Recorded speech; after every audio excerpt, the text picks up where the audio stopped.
ഹരി ഓം. എല്ലാവർക്കും നമസ്കാരം. ഭഗവത്ഗീതയിലൂടെ ജീവിതം നമുക്കെങ്ങനെ മാറ്റിയെടുക്കാം? ജീവിത വിജയത്തിന് ഭഗവത്ഗീത, അതാണല്ലോ നമ്മുടെ വിഷയം. അപ്പം നമ്മുടെ ഓരോരുത്തരുടെയും ജീവിതം നമുക്ക് മാറ്റിയെടുക്കാൻ നമ്മൾ ആത്മാർത്ഥമായി ശ്രമിക്കുകയാണെങ്കിൽ നമുക്ക് വഴികൾ ഉണ്ട്. ഈ വഴികളെ നമുക്ക് കാണിച്ചു തരികയാണ് ഭഗവത്ഗീത. നാം ഓരോ ശ്ലോകങ്ങളിലൂടെ കടന്നു പോകുമ്പോഴും അത് ശരിക്കും മനസ്സിലാക്കിക്കൊണ്ട് നമ്മുടെ ജീവിതത്തിലേക്ക് നമ്മളത് പ്രാവർത്തികമാക്കാൻ ശ്രമിക്കുമ്പോഴാണ് മാറ്റങ്ങൾ ഉണ്ടാകുന്നത്. മാറ്റം പുറത്തേക്കല്ല, മാറ്റം മനസ്സിലാണ് വേണ്ടത്. പലപ്പോഴും നമ്മൾ വിചാരിക്കുന്നത് നമ്മുടെ ശാരീരിക ഭംഗിയാണ് നമുക്ക് ഏറ്റവും വലിയ സമ്പത്ത് എന്നാണ്. പക്ഷേ നിങ്ങൾ നോക്കൂ, എത്രയോ സെലിബ്രിറ്റീസ്, സിനിമാ ഫീൽഡിലൊക്കെ ഉള്ളവർ, നല്ല കാണാൻ ഭംഗിയുള്ളവർ ആത്മഹത്യ എന്നാണ് നമ്മൾ കാണുന്നത്. എന്തേ അവർ ആത്മഹത്യ ചെയ്ത്? നല്ല ശാരീരിക ഭംഗിയുണ്ടല്ലോ, പക്ഷേ നമ്മൾ കരുതിയിരിക്കുന്ന പോലെയുള്ള ജീവിതമായിരുന്നില്ലേ അവർക്ക്. മാനസികമായി അവർ വളരെ ദുഃഖത്തിലായിരുന്നു, വിഷമത്തിലായിരുന്നു. അത് നമ്മൾ കാണുന്നില്ല. നമ്മൾ ശരീരത്തിൻ്റെ ഭംഗി കാണുന്നു, ശരീരത്തിൻ്റെ ആകൃതി കാണുന്നു, ശരീരത്തിൻ്റെ എല്ലാ നമ്മളെ സംബന്ധിച്ചൊരു അട്രാക്ഷൻ കാണുന്നു. പക്ഷെ മാനസികമായി അവർ വളരെ ദുർബലരും അശക്തരും ദുരിതങ്ങൾ അനുഭവിക്കുന്നവരുമാണെങ്കിൽ അങ്ങനെയുള്ളവർക്ക് പിന്നെ ശാരീരിക ഭംഗി ഉണ്ടായിട്ട് എന്താ കാര്യം? അതുകൊണ്ട് ശരിക്കും നമ്മൾ മനുഷ്യനെ മനസ്സിലാക്കുന്നില്ല. ഇന്ന് ഒരുപാട് ശരീര തലത്തിൽ കോംപ്ലക്സ് ഉള്ളവരുണ്ട്. അവരെ സംബന്ധിച്ച് നിറം പോരാ, നീളം പോരാ, വണ്ണം കൂടുതൽ, വണ്ണം കുറവ്, അത് ഇത്, അല്ലെ മുടി പോരാ, മുടി മൊട്ടയാണ്, അത് ഇത്, ഇങ്ങനെയൊക്കെ കോംപ്ലക്സ് വെച്ച് നടക്കുന്നവരുണ്ട്. പക്ഷേ ഈ കോംപ്ലക്സ് ഒക്കെ അവർ മാനസികമായിട്ടാണ് കൊണ്ടു നടക്കുന്നത്, ശരീരത്തിനല്ല കോംപ്ലക്സ്. പ്രശ്നം ശരീരത്തിനുമല്ല. ശരീരം ഒരിക്കലും പറഞ്ഞില്ല എനിക്ക് പ്രശ്നമുണ്ടെന്ന്. പ്രശ്നമുണ്ടെന്ന് പറയുന്ന മനസ്സാണ്. അതുകൊണ്ട് തന്നെ നമുക്ക് മാറ്റിയെടുക്കേണ്ടതും മനസ്സിനെയല്ലേ. മനസ്സിന് നിറത്തിൻ്റെ പ്രശ്നമുണ്ടോ? മനസ്സിന് വെളുത്ത മനസ്സ്, കറുത്ത മനസ്സെന്നുണ്ടോ? മനസ്സിന് ഉയരം കൂടുതൽ, ഉയരം കുറഞ്ഞതെന്നുണ്ടോ? മനസ്സിന് മൊട്ടയാണ്, തലമുടി ഉള്ളത്, അങ്ങനെയുണ്ടോ? മനസ്സിന് അങ്ങനെയുള്ള പ്രശ്നങ്ങളുണ്ടോ? ഇതൊക്കെ മനുഷ്യൻ്റെ മനസ്സിലാണ്. അപ്പം മനസ്സെന്ന് പറയുന്നത് ചിന്തകളാണ്. അവിടെയാണ് നമ്മൾ ശരീരവുമായി ഐഡൻറ്റിഫൈ ചെയ്തിട്ട് താതാത്മ്യപ്പെട്ടിട്ട് അതാണ് നമ്മളെന്നുള്ള തോന്നലിൽ നിന്ന് കുറേ ദൗർബല്യങ്ങൾ കൊണ്ട് നടന്ന് അങ്ങനെ ജീവിതം ദുരിതമാക്കി തീർക്കുന്നത്. അപ്പം നമ്മുടെ ജീവിതത്തെ മാറ്റിയെടുക്കണമെങ്കിൽ ഈ ചിന്തകളെ നമ്മൾ മാറ്റിയെടുക്കണം. അതിന് ചിന്തകളെ മാറ്റിയെടുക്കാൻ നമ്മൾ പലപ്പോഴും കൗൺസിലിംഗ് ക്ലാസ്സുകളിലൊക്കെ പോകുന്നവരുണ്ട്. അപ്പോൾ അവരോടൊക്കെ പറയും യു തിങ്ക് പോസിറ്റീവ് എന്ന്. എനിക്ക് അവരോടൊക്കെ പറയാനുള്ളത്, നിങ്ങൾ പോസിറ്റീവായിട്ട് ചിന്തിക്കാൻ നിങ്ങൾക്ക് എവിടെ നിന്നാണ് ഈ ശക്തി കിട്ടുന്നത്? ആരാണ് നിങ്ങൾക്കതിന് പ്രേരണയും ഫലവും തരുന്നത്? അതിലേക്ക് അവർ കൊണ്ടുപോകുന്നില്ല. അതാണ് ആത്മീയത എന്ന് പറയുന്നത്. ആത്മീയത എന്ന് പറയുന്നത് നിങ്ങളുടെ റിയൽ സോഴ്സ് ഓഫ് എനർജിയെ കാണിച്ചു തരികയാണ്. നിങ്ങളുടെ ജീവിതത്തെ എങ്ങനെ മാറ്റിയെടുക്കണം, അതിനുള്ള ശക്തി എവിടുന്ന് കിട്ടും, അതിനുള്ള കരുത്ത് എവിടുന്ന് കിട്ടും, അതിനുള്ള ഊർജ്ജം എവിടുന്ന് കിട്ടും, അത് നിങ്ങൾക്കിങ്ങനെ കയ്യിൽ കര അമലവത്ത് എന്ന് പറഞ്ഞാൽ മനസ്സിലാവൂ. കയ്യിലൊരു നെല്ലിക്ക വെച്ച പോലെ അത്ര ക്ലിയർ ആയിട്ട് നിങ്ങൾക്ക് കാണിച്ചു തരികയാണ്. അപ്പം അതുകൊണ്ട് നമുക്ക് വേണം എന്ന് വെക്കുകയാണെങ്കിൽ നിങ്ങൾക്ക് നേരെ ആവണം, മാറ്റിയെടുക്കണം. എനിക്ക് മനസ്സിന് നല്ല ശക്തിയും കരുത്തും സന്തോഷവും എല്ലാം ഉണ്ടെങ്കിലും സന്തോഷം, ഇല്ലെങ്കിലും സന്തോഷം. I am ever happy. ആ ഹാപ്പിനെസ് നിങ്ങൾക്ക് മെയിൻറ്റെയിൻ ചെയ്യണോ, നിങ്ങൾ ജീവിതത്തിൽ സന്തുഷ്ടരായിരിക്കും. നോക്കൂ, ഇന്ന് നിങ്ങൾ കേരളത്തിലേക്ക് എത്രമാത്രം വിവാഹത്തിന് ശേഷമുള്ള കൊലപാതകങ്ങളാണ് കൂടുന്നത് നോക്കൂ. കല്യാണം കഴിഞ്ഞ് കുറച്ച് ദിവസം കഴിയുമ്പോഴേക്കും ജീവിതം മടുത്തു, ജീവിതം വിരസമായി. അതിനു മുമ്പ് അവരെന്താ വിചാരിച്ചത്? ഓ, നീയില്ലാത്ത ജീവിതം, ഞാനില്ലാത്ത ജീവിതം ചിന്തിക്കാൻ പോലും പറ്റില്ല, നീ എൻ്റെ കണ്ണാണ്, പൊന്നാണ്, മുത്താണ്, തേനാണ്. എവിടെ കല്യാണം കഴിച്ചു കഴിഞ്ഞപ്പം നിൻ്റെ പൈസയാണ് എൻ്റെ കണ്ണും, നിൻ്റെ പൈസയിലാണ് എൻ്റെ കണ്ണും, നിൻ്റെ പൈസയാണ് എൻ്റെ എല്ലാം പൈസയിലേക്ക് തിരിഞ്ഞു. അതോടുകൂടി പിന്നെ അവളെ വേണ്ട, പിന്നെ അവളുടെ സ്വർണം വേണം, അവളുടെ അത് വേണം, ഇത് വേണം, അവസാനം അവളെ വേണ്ട. ഈ തരത്തിൽ മനുഷ്യൻ മനസ്സിലാക്കുന്നില്ല, മനുഷ്യ മനസ്സ് എപ്പോഴും മാറിക്കൊണ്ടിരിക്കും. ഈ മാറിക്കൊണ്ടിരിക്കുന്ന മനസ്സിനെയാണ് പലരും സ്ഥിരമായിട്ട് നിലനിൽക്കുമെന്ന് കരുതി ചാടി വീണ് അപകടത്തിലേക്ക് പോകുന്നത്. എനിക്ക് അമ്മമാരോടൊക്കെ പറയാനുള്ളത്, നിങ്ങളുടെ കുട്ടികളെ ചെറുപ്പത്തിലെ ഇത്തിരി ആത്മീയ ബോധം ഉള്ളവരാക്കി തീർത്തിട്ടില്ല എങ്കിൽ നാളെ നിങ്ങളും ഈ ദുരിത കണ്ണീർ കാണേണ്ടി വരും. നിങ്ങൾക്കും ഈ ദുഃഖത്തിൽ നിന്ന് പുറത്തു കടക്കാൻ പറ്റില്ല. കാരണം എന്താണ് വകതിരിവില്ലാതെ ജീവിതത്തിൻ്റെ അപകടങ്ങളിലേക്ക് ചെന്ന് ചാടി വീണ് പിന്നീട് സ്വന്തം ജീവിതം മുഴുവൻ നരകക്കുഴിയിലാക്കുന്ന ഒരു ജീവിതങ്ങളായിട്ട് നമ്മുടെ കുടുംബങ്ങൾ തീർത്തുകൊണ്ടിരിക്കുകയാണ്. ഇതിനൊക്കെ ഒരു മാറ്റം വേണ്ടേ? അതിനാണ് ഗീത പഠിക്കേണ്ടത്. പ്രത്യേകിച്ച് നിങ്ങൾ കുട്ടികളെ കൊണ്ട് ഗീത വായിപ്പിക്കണം, ഗീത മനസ്സിലാക്കിക്കണം. കാരണം ജീവിതം എന്താണെന്ന് അറിയാൻ ലോകത്തിലൊരു പുസ്തകമുണ്ടെങ്കിൽ ഭഗവത്ഗീതയാണ്. ഉപനിഷത്തുകളൊക്കെ ഉണ്ടെങ്കിലും ആ ഉപനിഷത്തിൻ്റെ എല്ലാം സാരസംഗ്രഹം അടങ്ങിയിരിക്കുന്ന ഗീതയാണ്. ഇത് മനസ്സിലാക്കാതെ നമുക്കൊരിക്കലും ജീവിതത്തെ മുന്നോട്ട് കൊണ്ടുപോകാൻ പറ്റില്ല. മുന്നോട്ട് കൊണ്ടുപോകാൻ പറ്റും കുറേ ധാരണകൾ വെച്ചിട്ട്. ആ ധാരണകളൊക്കെ നമ്മുടെ വിചാരം നാളെ സത്യമാവുന്നതാണ്. ഞാൻ കല്യാണം കഴിക്കാൻ പോകുന്ന പെണ്ണ് എന്നെ സ്നേഹിക്കും, എന്നെ താലോലിക്കും, എന്നെ താരാട്ട് പാടും, എന്നെ സ്വർഗത്തിലേക്ക് നയിക്കും എന്നൊക്കെ കരുതി നിങ്ങൾ നാളെ ജീവിതം കൊണ്ടു നടന്നാൽ നാളെ നിത്യ നരകത്തിലേക്കായിരിക്കും ജീവിതം. ഇതുപോലെ കല്യാണം കഴിക്കാൻ പോകുന്ന പയ്യൻ എനിക്ക് സ്വർഗത്തിലാണ് മണിമാളിക ഉണ്ടാക്കി തരാൻ പറ്റുന്നത്. അയാൾക്ക് ഭൂമിയിൽ തന്നെ 5 സെൻറ്റ് മേടിക്കാൻ ഒരു വകതിരിവില്ലാത്ത ആളായിരിക്കും. അപ്പോൾ ഈ തരത്തിൽ ഞാൻ ആരെയും കുറ്റപ്പെടുത്തില്ല. അതായത് കുറേ ഓവർ എക്സ്പെക്റ്റേഷനും ഇമാജിനേഷനും ആയിട്ട് നമ്മുടെ ജീവിതം ആകെ നരകക്കുഴിയിലാക്കിയിട്ട് എന്താ നമ്മൾ നേടാൻ പോകുന്നത്? അതുകൊണ്ട് നമുക്ക് യാഥാർത്ഥ്യം ഉൾക്കൊണ്ടുകൊണ്ട് ജീവിക്കണം, സത്യം ഉൾക്കൊണ്ടുകൊണ്ട് ജീവിക്കണം. അപ്പോൾ എന്താണ് സത്യം? സത്യം എന്നത് ബോധമനസ്സാണ്. അത് നിങ്ങൾ ആദ്യം അംഗീകരിക്കണം. ബോധമനസ്സ് മുതലാണ് നമ്മുടെ ജീവിതം ആരംഭിക്കുന്നത്. രാവിലെ ഉണർന്നു വരുന്നത് മുതൽ നമ്മൾ ഓരോ വ്യവഹാരങ്ങളിലേക്ക് ഇറങ്ങി, ഓരോ കാര്യങ്ങളിലേക്ക് ഇറങ്ങി. നമ്മൾ രാവിലെ തന്നെ പല്ല് തേക്കണം, കുളിക്കണം, വസ്ത്രം ധരിക്കണം. ഇതൊക്കെ മനസ്സുകൊണ്ടല്ലേ തീരുമാനിക്കുന്നത്. മനസ്സിലേക്ക് പിന്നെ എന്ത് വസ്ത്രം ധരിക്കലും കുളിക്കലും പല്ല് തേക്കലാണ്?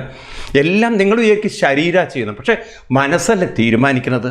അപ്പോൾ ആ മനസ്സ് തീരുമാനിച്ച് നിങ്ങൾ സ്നേഹിക്കുന്നതും പ്രേമിക്കുന്നതും എല്ലാ ഇടപാടും നടത്തുന്നത് ഈ ബോധ മനസ്സുകൊണ്ടാണ്. അപ്പോൾ ബോധ മനസ്സെന്ന് പറയുന്നതിനെക്കുറിച്ചാണ് നമ്മൾ പഠിക്കുന്നത്. മനുഷ്യൻ എന്നാൽ ആ ബോധ മനസ്സാണ്. ഈ ബോധ മനസ്സാണ് നമ്മളെ സകല വ്യാപാരങ്ങളും വ്യവഹാരങ്ങളും ചെയ്യാൻ പ്രേരിപ്പിക്കുന്നെങ്കിൽ ആ ബോധ മനസ്സിനെക്കുറിച്ചുള്ള ഒരു അവെയർനെസ് നമുക്കുണ്ടാവണം. എന്താണ് ഈ ബോധ മനസ്സ്? ഈ ബോധ മനസ്സ് നമ്മളെപ്പോഴും മനസ്സ് എന്ന് പറയും. ഈ മനസ്സിനെക്കുറിച്ച് നിങ്ങൾ മനസ്സിലാക്കണം. മനസ്സെന്ന് പറയുന്നത് പ്രധാനമായിട്ട് എല്ലാവരും ശ്രദ്ധിക്കുക, പ്രധാനമായിട്ട് 3 ഭാഗങ്ങളാണ്. ഒരു ട്രയാങ്കിൾ പോലെയാണ്. അതിൻ്റെ എന്താ ഈ ട്രയാങ്കിളിൻ്റെ ഈ ബേസ് എന്ന് പറയുന്നത്, അതിൻ്റെ അടിത്തട്ട് എന്ന് പറയുന്നത്, അതിൻ്റെ ഊർജ്ജം എന്ന് പറയുന്നത്, അതിൻ്റെ ശക്തി എന്ന് പറയുന്നത് ബോധമാണ്. ഞാൻ അങ്ങനെ പറയുമ്പോൾ നിങ്ങൾക്കത് മനസ്സിലാവില്ല. നിങ്ങൾ കുറച്ച് ഫിസിക്സുമായിട്ട് ഇതിനെ കണക്ട് ചെയ്താൽ മനസ്സിലാവും. ഇപ്പം നമ്മൾ കാണുന്ന ഈ സൂര്യൻ, ചന്ദ്രൻ, ഭൂമി, എല്ലാ രൂപങ്ങളും, ഈ പ്രകൃതിയുള്ള സകലതും നിങ്ങൾ ഐൻസ്റ്റീനിയൻ സയൻസ് പ്രകാരം അക്സെപ്റ്റ് ചെയ്യണമെങ്കിൽ ഈ രൂപങ്ങളെല്ലാം രൂപപ്പെട്ടത് രൂപമില്ലാത്ത ഊർജ്ജത്തിൽ നിന്നാണ്. അത് നിങ്ങൾക്ക് അംഗീകരിക്കാലോ. രൂപമില്ലാത്ത ശക്തിയിൽ നിന്നാണ് രൂപങ്ങളുണ്ടാകുന്നത്. അതായത് ഇപ്പോൾ നമ്മൾ കറണ്ട് എന്ന് പറയുന്ന രൂപമില്ല, പക്ഷേ കറണ്ട് ഒരു ബൾബിലൂടെ പ്രകടമാകുമ്പോൾ, ഒരു രൂപമുള്ള ബൾബിലൂടെ നമുക്ക് ആ സ്ഥലത്ത് പ്രകാശമുള്ള പോലെ തോന്നും. ഇതുപോലെ നമുക്ക് വെളിച്ചത്തിന് ഇപ്പോൾ സൂര്യനിലൂടെ വരുന്ന വെളിച്ചത്തിന് എന്ത് രൂപമുണ്ട്? ഇല്ല. പക്ഷേ സൂര്യനിലൂടെ വരുമ്പോൾ നമുക്കൊരു വട്ടത്തിൽ അവിടെ അങ്ങനെ കത്തുന്ന ഒരു രൂപം കാണുന്നു. അപ്പോൾ രൂപമില്ലാത്തതിൽ നിന്നാണ് രൂപങ്ങൾ രൂപപ്പെട്ടത്.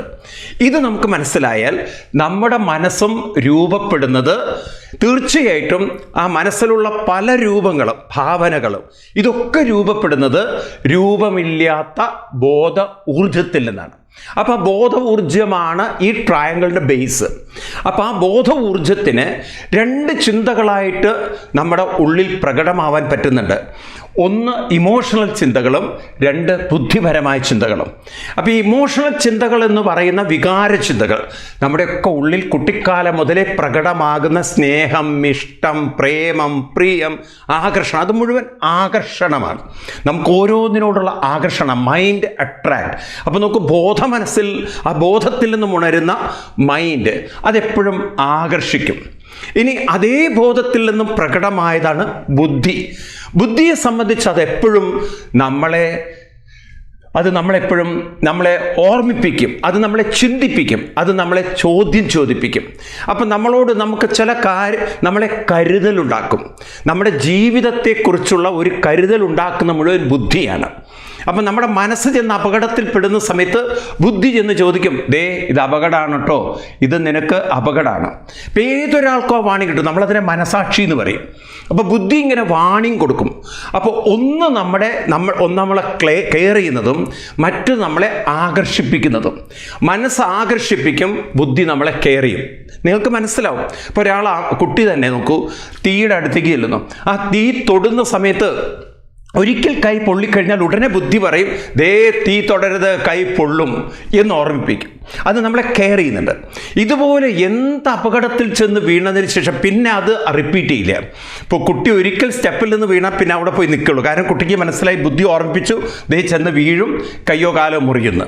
ഇങ്ങനെ നമ്മളൊക്കെ ജീവിതത്തിൽ ഇത്തരത്തിലുള്ള വാണിംഗ് സിസ്റ്റം നമ്മുടെ ഉള്ളിലുണ്ടെങ്കിലും എന്തു പറ്റുന്നു ചോദിച്ചു കഴിഞ്ഞാൽ, നമ്മുടെ ജീവിതത്തിൽ ഈ ബോധശക്തി നമ്മൾ വേണ്ട വിധത്തിൽ ഉണർത്താത്തത് കൊണ്ട് നമ്മുടെ ദുർബല വികാരങ്ങളാണ് പലപ്പോഴും കൂടുതൽ ശക്തിപ്പെട്ടിരിക്കുന്നത്.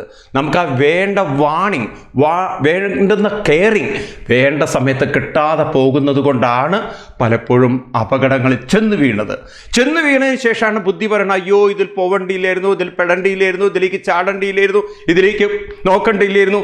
എല്ലാം കഴിഞ്ഞതിന് ശേഷമാണ്, കള്ളു കുടിച്ച് മതോന്മത്തനായിട്ട് ആക്സിഡൻറ്റ് പറ്റിയതിനു ശേഷമാണ് ബുദ്ധി പറയുന്നത്, അയ്യോ കള്ളു കുടിച്ച് യാത്ര ചെയ്യേണ്ട, വാഹനം എടുക്കേണ്ടിയില്ലായിരുന്നു. അങ്ങനെ ഓരോ കാര്യങ്ങളും ബുദ്ധിയുടെ വാണിംഗ് കിട്ടുന്നതിന് മുമ്പ് തന്നെ മനസ്സ് അപകടത്തിലേക്ക് പോയിട്ടുണ്ടാവും. ഇതൊന്ന് രക്ഷപ്പെടണ്ടേ? ഇതെങ്ങനെ നമുക്ക് ആ വാണിംഗ് കൃത്യസമയത്ത് കിട്ടും? ഇപ്പം നമ്മളൊക്കെ ഇന്നത്തെ കാലഘട്ടത്തിൽ ടെക്നോളജിയുടെ ഹൈ ഒരു ലെവലിലാണ് നമ്മൾ ജീവിക്കുന്നത്. അപ്പോൾ നമുക്ക് ഇപ്പോൾ കമ്പ്യൂട്ടർ ആയാലും ശരി, മൊബൈലായാലും ശരി, നമുക്ക് ചില വാണിംഗ് നേരത്തെ തന്നെ ഒരു സെൻസർ സിസ്റ്റം പോലെ തരുമ്പോഴാണ് നമുക്ക് പല കാര്യങ്ങളെയും പല അപകടങ്ങളെയും നമുക്ക് മുൻകൂട്ടി കാണാൻ സാധിക്കും. നമ്മുടെ തലച്ചോറിലും അതുപോലെ ബുദ്ധിക്ക് വാണിംഗ് തരാൻ എങ്ങനെ സാധിക്കും? അതിനാണ് നമ്മൾ സ്പിരിച്വൽ എന്ന് പറയുന്നത്. അതായത് നമ്മുടെ സ്പിരിച്വൽ ശക്തി കൊണ്ട്, അതായത് ധ്യാനശക്തി കൊണ്ട്, ജപശക്തി കൊണ്ട് ബോധശക്തിയെ ഉണർത്തുമ്പോൾ നമ്മുടെ മനസ്സ് എത്രമാത്രമാണോ ആകർഷിക്കുന്നത് അത്രമാത്രം ശക്തിയിൽ നമുക്ക് വാണിംഗ് തരാൻ നമ്മുടെ ബുദ്ധിക്ക് സാധിക്കുമ്പോൾ പല അപകടങ്ങളെയും നമുക്ക് കുറേയൊക്കെ നമുക്ക് തരണം ചെയ്യാനും നേരിടാനും സാധിക്കും. അപ്പോൾ അതിനൊരു കഴിവ് നമുക്ക് ഉണ്ടാവണം. ആ കഴിവ് ഉണ്ടാവണം എന്ന് പറഞ്ഞാൽ ഉണ്ട്, പക്ഷെ അത് ഡെവലപ്പ് ചെയ്താൽ മാത്രമേ നമുക്കത് വേണ്ട പോലെ പ്രയോജനപ്പെടുത്താൻ സാധിക്കുള്ളൂ. ഇങ്ങനെ നമ്മൾ പ്രയോജനപ്പെടുത്താൻ സാധിച്ചിട്ടില്ല എങ്കിൽ നമ്മൾ അനുഭവിച്ച ഒരു സർക്കിളിൽ നമ്മൾ കടന്നുകൂടും. അതായത് മനുഷ്യൻ്റെ ജീവിതം ഒരിക്കലും ഡെവലപ്പ് ചെയ്യാത്തതിന് കാരണം നമ്മൾ ഇന്നലെ അനുഭവിച്ച കാര്യങ്ങൾ ഇന്നും അത് തന്നെയാണ് അനുഭവിക്കുന്നതെങ്കിൽ ദാറ്റ് മീൻസ് നമ്മുടെ ആ ഇൻ്റലിജൻസ് ലെവല്, നമ്മുടെ ആ ബുദ്ധിപരമായ ശക്തി ഉണരുന്നില്ല. നമ്മുടെ ഇമോഷണൽ ശക്തിയാണ് കൂടുതൽ പ്രബലമായിട്ടിരിക്കുന്നത്. അതുകൊണ്ട് എന്ത് പറ്റുന്നു? ഒരു മനുഷ്യൻ എല്ലാ കാലത്തും ദേഷ്യപ്പെടുന്ന ആളാണെങ്കിൽ ദേഷ്യപ്പെടുന്നു, എല്ലാ കാലത്തും കുടിക്കുന്നവനാണെങ്കിൽ കുടിച്ചുകൊണ്ടിരിക്കുന്നു, എല്ലാ കാലത്തും അവൻ ഒരു അപകടത്തിൽ ചാടുന്നവനാണെങ്കിൽ ഒരു അപകടം കഴിഞ്ഞാൽ അടുത്ത അപകടത്തിൽ പോയി ചാടുന്നു. കാരണം ഈ ബുദ്ധി വേണ്ട പോലെ പ്രവർത്തിക്കാത്തത് കൊണ്ട് അവർക്ക് അവരെ വേണ്ട വിധത്തിൽ വികസിപ്പിക്കാൻ സാധിക്കുന്നില്ല. അപ്പം ഭഗവത്ഗീത നമ്മളെ ഓർമ്മിപ്പിക്കുന്നത് എല്ലാവർക്കും അവരുടെ ബുദ്ധി വികസിപ്പിക്കാനുള്ള ശക്തിയും കരുത്തും ഒക്കെ ഉള്ളിലുണ്ട്. അതൊന്ന് വികസിപ്പിക്കാൻ വേണ്ടത് എന്താണെന്ന് ചോദിച്ചു കഴിഞ്ഞാൽ നമ്മളിൽ ചില പ്രാക്ടീസ് മാത്രം മതി. ഈ പ്രാക്ടീസാണ് ഭഗവത്ഗീത സ്റ്റെപ്പ് ബൈ സ്റ്റെപ്പായിട്ട് നമുക്ക് പറഞ്ഞത്. അപ്പോൾ ഈ പറഞ്ഞു വരുന്ന വിഷയം ഉണ്ടല്ലോ, നമുക്ക് അത്ര ഈസി ആയിട്ട് തോന്നില്ലേ. കാരണം നമ്മുടെ ഉള്ളിലേക്ക് നോക്കണം, നമ്മളെ കുറച്ച് മാറ്റം വരുത്താൻ ശ്രമിക്കണം. അപ്പോഴാണ് നമുക്കിതൊക്കെ പ്രയോജനപ്പെടുന്നത്. നമ്മളെ സംബന്ധിച്ച് നമ്മളെപ്പോഴും വിചാരിക്കുക എന്താണ്, നമ്മളെല്ലാം അങ്ങനെ ഈസി ആയിട്ട് എടുക്കുക, ദൈവത്തോട് പ്രാർത്ഥിക്കുക, ദൈവമൊക്കെ നമുക്ക് വേണ്ടതുപോലെ ചെയ്തു തരാം. ദൈവം നമ്മളോട് പറയുക, കേട്ടോ നീ വിഷമിക്കേണ്ട, നിനക്ക് വേണ്ടൊക്കെ ഞാൻ തന്നോളട്ടോ. അപ്പം പൈസ നമ്മൾ ദൈവത്തോട് ചോദിക്കുമ്പോൾ ദൈവം പൈസ തരുന്നു, കുടുംബം വേണമെന്ന് പറയുമ്പോൾ കുടുംബം തരുന്നു, മക്കൾ വേണമെന്ന് പറയുമ്പോൾ മക്കൾ തരുന്നു. ഒക്കെ ദൈവം തരുന്ന ഏർപ്പാടാണെങ്കിൽ എന്തോ ഒരു സുഖമാണ്, നമുക്ക് ഒരു ബുദ്ധിമുട്ടുമില്ല. ഇത് നമ്മളോട് തന്നെ ചെയ്യാൻ പറയുമ്പോഴാണ് നമുക്ക് ആകെ വിഷമം. അയ്യോ എനിക്കിതൊന്നും വയ്യ, ഞാനിതിനൊന്നും മെനക്കെടാൻ തയ്യാറില്ല. അവിടെയാണ് നമ്മൾ പരാജയപ്പെടുന്നത്. നമ്മൾ തന്നെ നമ്മുടെ ജീവിതത്തെ മാറ്റം വരുത്താൻ തയ്യാറായാൽ നമുക്കിതിനൊക്കെ മറികടക്കാൻ സാധിക്കും. അപ്പോൾ നമ്മൾ എത്തി നിൽക്കുന്ന ശ്ലോകം ഗീതയിൽ എവിടെയാണ് കൃഷ്ണൻ അർജുനോട് പറയുന്നത്, അർജുന നിനക്കാരെയും കൊല്ലാനും സാധ്യമല്ല, ആർക്കും കൊല്ലപ്പെടാനും സാധ്യമല്ല. എന്ന് പറഞ്ഞാൽ എന്താ അർത്ഥം? ബോധ മനസ്സാണ് മനുഷ്യൻ എന്നത് നമ്മൾ അംഗീകരിക്കണം. നമ്മളെന്ന് പറയുന്നത് ശരീരമല്ല. ഈ ശരീരത്തിലൂടെ പ്രകടമാകുന്ന പ്രവർത്തിക്കുന്ന ബോധമനസ്സാണ്. കാര്യം മനസ്സുണരുന്നത് മുതലാണ് ഞാൻ എന്ന് ആവർത്തിച്ച് പറയുന്നത്. അപ്പം ഞാനെന്നും എൻ്റെ എന്നും എനിക്കെന്നൊക്കെ ചിന്തിക്കണമെങ്കിൽ നമ്മുടെ ബോധമനസ്സ് ഉണർന്നു വരണം. അപ്പോൾ ആ ബോധമനസ്സായ നമ്മൾ ആ മനസ്സിനൊരിക്കലും നാശമില്ലെന്ന് മനസ്സിലാക്കണം. കാരണം മനസ്സ് സൂക്ഷ്മമായ ശക്തിയാണ്. അപ്പം സൂക്ഷ്മമായ ശക്തിക്ക് ഒരിക്കലും നാശമില്ലാത്തത് കൊണ്ട്, അതിനെ ആർക്കും നശിപ്പിക്കാൻ സാധിക്കാത്തത് കൊണ്ട് നമ്മളെ പഠിപ്പിക്കുന്നു ഗീത, നിങ്ങൾക്കൊരിക്കലും ജനനമോ മരണമോ ഇല്ല. പക്ഷേ ഇതൊക്കെ ഞാൻ പറയുമ്പോഴല്ലോ പറയാൻ വളരെ എളുപ്പമാണ്. കാരണം ഇപ്പം നമ്മൾ ശരീരത്തോട് അത്രയും ഒട്ടിച്ചേർന്ന് പിടിച്ചിരിക്കുകയാണ്. അതുകൊണ്ട് നമ്മളോട് ജനനവും മരണവും ഇല്ല എന്ന് പറഞ്ഞാൽ നമുക്ക് മനസ്സിലാവില്ല. നിങ്ങൾ നിരന്തരമായ ചില സാധനാനുഷ്ഠാനങ്ങൾ ചെയ്ത് നിങ്ങളുടെ സൂക്ഷ്മമായ ബോധശക്തിയെക്കുറിച്ചുള്ള വിവേകം നിങ്ങളിൽ ഉറച്ചാൽ മാത്രമേ നിങ്ങൾക്ക് ഈ പറയുന്നത് മനസ്സിലാവുള്ളൂ. അറ്റ്ലീസ്റ്റ് നിങ്ങൾ കണ്ണടച്ച് നിങ്ങളുടെ ശ്വാസത്തിലേക്ക് ശ്രദ്ധിക്കുക. ഞാൻ പറയുന്നത് ഇത്രയും മനസ്സിലാവും നിങ്ങൾക്ക്. ശ്വാസത്തിലേക്ക് ശ്രദ്ധിക്കുക. ഈ പ്രാണവായു പുറത്തേക്കും അകത്തേക്കും വരുന്നത് അത് നിരീക്ഷിച്ച് നോക്കൂ നിങ്ങൾ. ആ പ്രാണവായുവിന്, എൻ്റെ ചോദ്യം ഇതാണ്, ഈ ശരീരത്തിന് വല്ലതും സംഭവിച്ചാൽ ആ പ്രാണവായുവിന് വല്ലതും സംഭവിക്കുമോ? ഈ വരുന്ന ഓക്സിജനും പുറത്തേക്ക് പോകുന്ന കാർബൺ ഡൈ ഓക്സൈഡും വല്ലതും സംഭവിക്കുമോ? കാരണം അത് പുറത്തേക്ക് പോകുന്നു, പുറത്തുനിന്ന് അകത്തേക്ക് വരുന്നു. അതിന് ഈ ശരീരത്തിൻ്റെ മാറ്റം വല്ലതും സംഭവിച്ചിട്ടുണ്ടോ? നമ്മുടെ ബാല്യം പോയി, കൗമാരം പോയി, യൗവനം പോയി, അതിന് വല്ലതും സംഭവിച്ചിട്ടുണ്ടോ? ഒന്നും സംഭവിച്ചില്ല. അപ്പോൾ സൂക്ഷ്മമായ ശക്തിക്ക് ഒന്നും സംഭവിക്കില്ല. ഇനി അടുത്ത സ്റ്റെപ്പിലേക്ക് കയറണം. അതെന്താണ്? ഞാൻ ചോദിക്കുന്ന ചോദ്യം നിങ്ങൾ മനസ്സിലാക്കണം. അതായത് ഈ ശ്വാസത്തിന് പ്രാണശക്തിക്കൊന്നും സംഭവിക്കുന്നില്ലെങ്കിൽ അതിനെ നിരീക്ഷിക്കുന്ന മനസ്സിന് വല്ലതും സംഭവിക്കുന്നുണ്ടോ? അതിനെ നിരീക്ഷിക്കുന്ന ബോധശക്തിക്ക് വല്ലതും സംഭവിക്കുന്നുണ്ടോ? നിങ്ങൾ കുഞ്ഞുനാൾ മുതൽക്ക് നിങ്ങൾ പലതും നിരീക്ഷിക്കാൻ തുടങ്ങി. ആ നിരീക്ഷിക്കുന്ന ബോധം ഇപ്പോഴും നിങ്ങളിലില്ലേ? അപ്പം നിങ്ങൾ അങ്ങനെ അകത്തേക്ക് പുറത്തുനിന്ന് അകത്തേക്ക് നോക്കുമ്പോൾ നിങ്ങൾക്ക് മനസ്സിലായി ഈ ബോധശക്തിക്കൊരു നാശവും ഇല്ല, അതിനെ നശിപ്പിക്കാൻ സാധ്യമല്ല. അതുകൊണ്ട് തന്നെ നമ്മൾ നാശമില്ലാത്തവരാണ്, ജനനമരണമില്ലാത്തവരാണ്. ജനനമരണമില്ലാത്ത സൂക്ഷ്മമായ ശരീരിയാണ്, സൂക്ഷ്മമായ ശക്തിയാണ്. ഈ സ്ഥൂല ശരീരം നമുക്ക് പ്രവർത്തിക്കാനുള്ള ഒരു ഉപകരണം മാത്രമാണ്. എന്നിട്ട് കൃഷ്ണൻ ഓർമ്മിപ്പിക്കുകയാണ്, എന്താണ് ഈ സൂക്ഷ്മ ശരീരം, എന്താണ് അതിന് മരണസമയത്ത് സംഭവിക്കുക, അതെങ്ങോട്ടൊക്കെയാണ് പോവുക? ഇവിടെയാണല്ലോ സകല മതങ്ങളും പ്രശ്നം ഉണ്ടാക്കുന്നത്. എല്ലാവരും മരണശേഷം കാത്തിരിക്കുക, ചിലർ സ്വർഗത്തിലേക്കെന്നൊക്കെ പോയി അവിടെ അടിച്ചു പൊളിക്കാൻ വേണ്ടിയിട്ട്. എനിക്ക് നിങ്ങളോടൊക്കെ പറയാനുള്ളത്, ഈ സ്വർഗവാദങ്ങളൊക്കെ വലിയ അബദ്ധങ്ങളാണ്. എല്ലാം തെറ്റുപഠിപ്പിക്കുകയാണ് നമ്മളെ. ഒരു സമൂഹത്തെ മുഴുവൻ മിസ്ഗൈഡ് ചെയ്യണം അവർ. കാരണം മരണശേഷം സ്വർഗമുണ്ടോ എന്ന് ചോദിച്ചു കഴിഞ്ഞാൽ 101% ഞാൻ പറയും അങ്ങനൊരു സ്വർഗം ഇല്ല. ഗീതയെ വെച്ചിട്ട് നിങ്ങൾക്ക് കാണിച്ചു തരാം. ഗീതയെ വെച്ച് പ്രഡിക്റ്റ് ചെയ്യാം, മരണശേഷം ഒരു സ്വർഗവും ഇല്ല. അങ്ങനെ തെറ്റിദ്ധരിച്ച് ആരും അതിൽ വീഴരുത്. ഇതെല്ലാം വഴിതെറ്റിക്കുകയാണ്. അതിൽ ശാസ്ത്രമില്ല, യുക്തിയില്ല. അത് വെറും വിശ്വാസം, അന്ധവിശ്വാസം. ഞാൻ നിങ്ങളോട് പറയുകയാണ്, നമ്മൾ മരിച്ചു കഴിഞ്ഞാൽ ചന്ദ്രനിൽ പോകുന്നു. നിങ്ങൾക്ക് വിശ്വസിക്കാം, ഞാനങ്ങനെ വിശ്വസിക്കുന്നു. പിന്നെ ചന്ദ്രനിൽ വല്ല ശാസ്ത്രജ്ഞന്മാരും വല്ലതും കൊണ്ട് ഇറക്കി നോക്കുമ്പോഴാണ് അയ്യോ ഇവിടെ ഒരു കുന്തൂല്ല കേട്ടോ എന്ന് പറയുമ്പോഴാണ് നമുക്ക് മനസ്സിലാവുമോ ഇത് വെറും പൊട്ട വിശ്വാസമായിരുന്നു, അവിടെയൊന്നും ഇല്ല എന്നുള്ളത്. ഇതുപോലെയാണ് ഇപ്പോൾ സ്വർഗം എന്ന് പറയുന്ന സ്ഥലം. എങ്ങാനും ഏതെങ്കിലും ഒരു കാലത്ത് ശാസ്ത്രജ്ഞന്മാർ ഈ പറയുന്ന സ്വർഗം എന്ന് പറയുന്ന സ്ഥലത്ത് എങ്ങാനും പോയിട്ട് അവിടെ എത്തിയിട്ട് വിളിച്ചു പറയും ഇവിടെ ഒരു ചുക്കും ഇല്ല എന്ന്. അപ്പോൾ ഇത്രയും കാലത്ത് പഠിച്ചവരൊക്കെ വിഡ്ഢികളായില്ലേ? അവിടെ എന്തോ ഉണ്ട് എന്നും പറഞ്ഞിട്ടാണ് ഇരിക്കുന്നത്. അങ്ങനെ ഒരു സ്വർഗമില്ല. പിന്നെ എവിടേക്കാണ് മനുഷ്യരൊക്കെ പോകുന്നത്? എന്താണ് സമയത്ത് സംഭവിക്കുന്നത്? ആ ശ്ലോകത്തിലേക്കാണ് നമ്മളെത്തുന്നത്. മരണത്തെക്കുറിച്ചും മരണശേഷമുള്ള യാത്രയെക്കുറിച്ചും വളരെ ഗംഭീരമായി കൃഷ്ണൻ നിർവചിക്കുന്ന 20ാമത്തെ ശ്ലോകമാണ് നമ്മൾ പഠിക്കാൻ പോകുന്നത്. അപ്പം എല്ലാവരും പുസ്തകം എടുക്കുക. ഈ ശ്ലോകം എല്ലാവരും പഠിച്ചിരിക്കണം. അതിഗംഭീരമായ ഗീതയിലെ ജീവിതത്തിൻ്റെ പരമസത്യം കാണിച്ചു തരുന്ന ശ്ലോകം. വാസാംസി ജീർണാനി യഥാ വിഹായ നവാനി ഗൃണ്ണാതി നരോപരാണി തഥാ ശരീരാണി വിഹായ ജീർണാനി അന്യാനി സംയാതി നവാനി ദേഹി. അതിഗംഭീരമായ ശ്ലോകം. ഇത് നിങ്ങൾക്ക് ഒരിക്കലും മറക്കാൻ പറ്റില്ല. കാരണം ഇതിലോരോ വാക്കും അത്ര ഗംഭീരമാണ്. കൃഷ്ണൻ ഇവിടെ ഒരു താരതമ്യ പഠനം ചെയ്യുകയാണ്. നിങ്ങൾക്ക് എളുപ്പം മനസ്സിലാവും. എന്താണെന്ന് വെച്ച് കഴിഞ്ഞാൽ പറയാണ് ജീർണാനി വാസാംസി. ജീർണം എന്ന് പറഞ്ഞാൽ ജീർണിച്ചത്. വാസം എന്ന് പറഞ്ഞാൽ വസ്ത്രം. ജീർണിച്ച വസ്ത്രം വിഹായ, വിട്ടിട്ട്, മാറ്റിയിട്ട്. നവാനി, നവാനി എന്ന് പറഞ്ഞാൽ നവം, പുതിയത്. നമ്മൾ ഗൃണാതി, ഗ്രഹിക്കുക, ധരിക്കുക.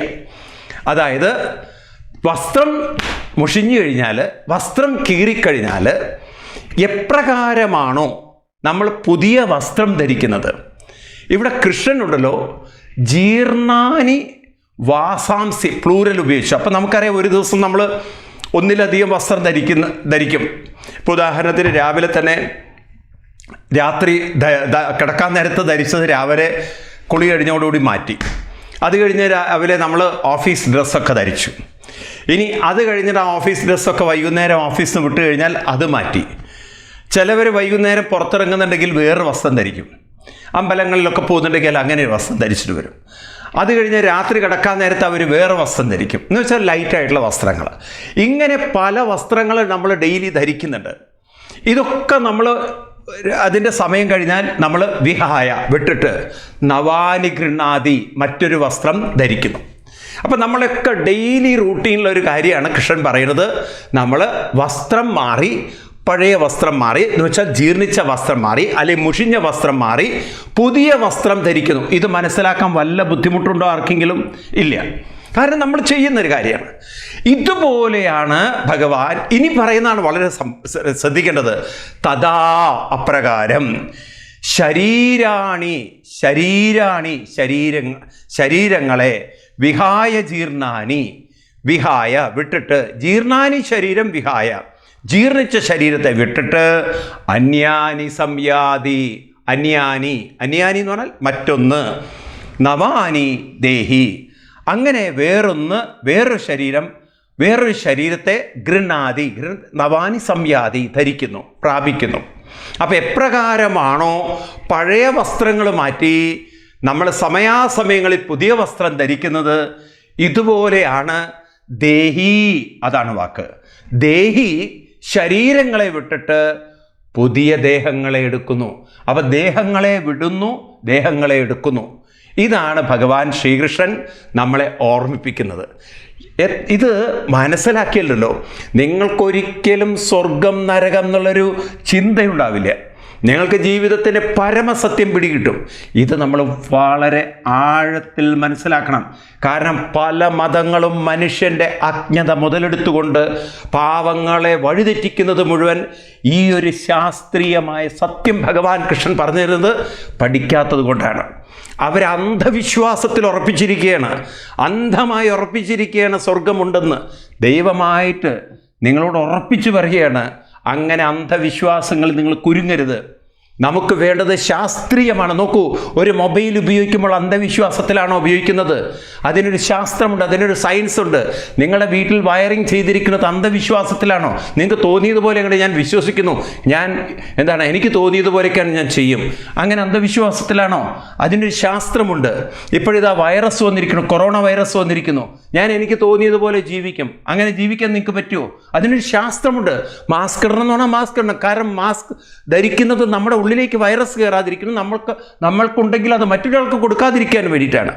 ഞാൻ ഏറെ കൃഷ്ണനെ ആദരിക്കുന്നതിന് കാരണം ഐൻസ്റ്റീൻ പറഞ്ഞത് എല്ലാം 5000 വർഷങ്ങൾക്ക് മുമ്പ് ശാസ്ത്രീയമായി പറഞ്ഞു തന്ന നമ്മുടെ അവതാര പുരുഷന്മാരിൽ ശ്രേഷ്ഠ അവതാര പുരുഷനാണ് ഭഗവാൻ കൃഷ്ണൻ. ഫുൾ സയൻസിനപ്പുറത്ത് കൃഷ്ണൻ പറഞ്ഞാൽ ഒന്നും നിങ്ങൾക്ക് കാണാൻ പറ്റില്ല. അന്ധവിശ്വാസത്തിൻ്റെ ഒരംശം പോലുമില്ല.